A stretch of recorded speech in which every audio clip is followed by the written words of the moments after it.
Salut à tous, ici Dorado, votre expert en paris sportif NBA W. NBA pour aujourd'hui aborder un thème vraiment intéressant et je suis très content de l'aborder avec vous, à savoir, eh bien, je reprends mes petites notes. Est-ce que les résumés des matchs peuvent-ils suffire? Ça, c'est une question qu'on m'a posée sur Instagram, si je ne me trompe pas. Donc, allez me follow si vous ne me l'avez toujours pas fait. Et qui, je trouve, vraiment est très pertinente. Et vous allez me dire ce que vous en pensez dans les commentaires. J'espère que vous allez bien.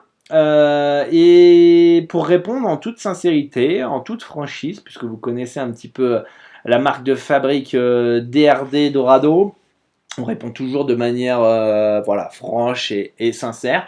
Euh, je pense que ça peut être suffisant, mais pour cela, il faut que tu sois formé, que tu aies vraiment une grosse expérience dans les paris sportifs.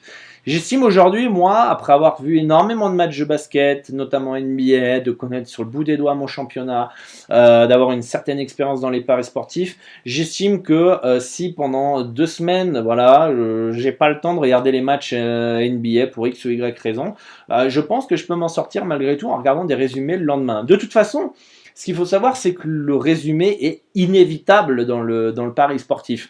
Quand vous avez une quinzaine de matchs en même temps, vous n'allez pas pouvoir tout regarder en même temps. Clairement. Ça va être très compliqué. Donc vous serez obligé de regarder le lendemain le résumé des matchs que vous n'avez pas pu voir. D'accord? Donc déjà, à partir du moment du fait que, eh bien, à un moment donné, on est obligé de regarder les résumés, ça veut dire que, eh bien, même en regardant quelques matchs, on est obligé d'y recourir. Donc du coup, est-ce que pour répondre à la question, est-ce qu'on peut réussir en regardant seulement les résumés? J'ai envie de dire que oui, parce que on va dire que la majorité des matchs qui se déroulent le week-end, hein, je pense au football, je pense que, eh bien, il y a quoi? Il y a une douzaine de matchs par championnat majeur à peu près. Vous me dites hein, si je me trompais ou je me trompe, ou une dizaine de matchs par championnat majeur, Liga, Bundesliga, Première Ligue, etc. On peut bien sûr pas tout voir. Donc, du coup, finalement, 80% des matchs qu'on va entre guillemets voir, c'est les résumés. C'est les résumés sur le CFC ou des choses comme ça. On est d'accord, dites-moi si je me trompe, hein, mais moi personnellement, 14 matchs en même temps, je peux pas. Hein, sauf si vous êtes martien, extraterrestre, peut-être que là vous allez réussir, mais je pense qu'un humain a du mal à regarder 14 matchs en même temps, ou même d'avoir le temps derrière de regarder les matchs qu'il n'a pas pu voir. Ça me semble compliqué que pour moi en NBA, regarder par exemple si je regarde 10 matchs sur 4, 2 matchs sur 14, j'en ai 12 à récupérer. Je pense que je ne peux pas regarder les 12 matchs avant le début des matchs le lendemain, donc en moins de 24 heures, ça me semble compliqué. Donc on est obligé de regarder les résumés. Ce qu'il faut aussi se mettre en tête et en tête, hein, clairement, hein, c'est que le rôle du journaliste, qu'est-ce que c'est? C'est quoi son taf au journaliste? C'est de rapporter au mieux les informations sportives.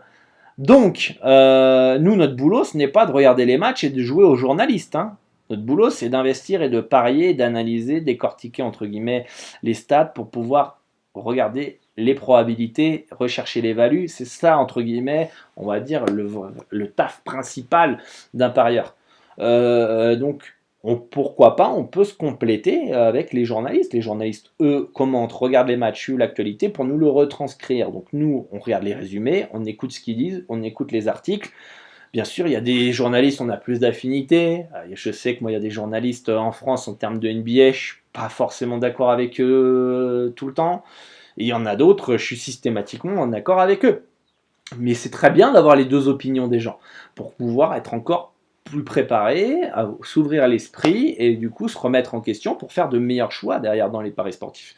Bien sûr, regarder les matchs, c'est très important. Si tu peux pas forcément regarder 4-5 matchs dans le week-end, regarde-en un, c'est déjà ça, et ça va te permettre eh bien, de faire ta propre opinion en plus par rapport à tout ça. Donc moi je pense qu'on peut globalement réussir et avoir de bons résultats en se basant sur les résumés de matchs. Bien évidemment, attention, ne dites pas ce que je n'ai pas dit, il faut quand même connaître les règles, le championnat. Si moi demain je commence à regarder des matchs de baseball, les résumés de matchs de baseball, je n'y connais absolument rien, ça ne veut pas dire que je vais être rentable dans les paris sportifs. Il faut quand même connaître le sport. Je l'ai dit d'ailleurs en plus en début de vidéo.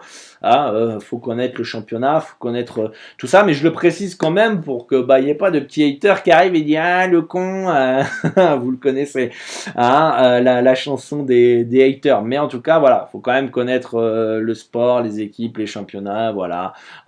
Et derrière, une fois qu'on connaît parfaitement sur le bout des doigts son championnat, les résumés peuvent être suffisants, bien sûr. Regarder les matchs reste important, mais ce n'est pas une fin en soi. Ne vous frustrez pas si vous ne pouvez pas regarder un match parce que c'est la nuit, parce que je connais des parieurs que personnellement que je connais qui sont rentables dans les paris sportifs en NHL et beaucoup en NBA avec qui je discute, qui la nuit dorment. Ils regardent pas les matchs, ils se contentent des résumés le lendemain et pourtant ils ont des bons résultats. Donc vous voyez, ne vous bloquez pas si vous pouvez pas un jour ou deux regarder des matchs, c'est pas grave. Les résumés aujourd'hui, on a tellement d'infos sur internet qu'on peut quand même réussir malgré tout.